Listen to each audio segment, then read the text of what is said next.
Meaning of drench. Drench.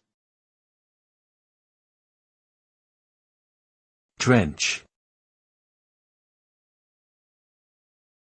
Drench. Drench. The word drench refers to completely soaking something with a liquid, usually water. When something is drenched, it becomes saturated with the fluid, and there may be visible signs of the liquid on the surface or in the surrounding area. The result of drenching something can vary depending on what is being soaked and the properties of the liquid used. For example, if a person gets caught in a rainstorm, their clothing may become drenched, leaving them feeling cold and uncomfortable until they can get dry.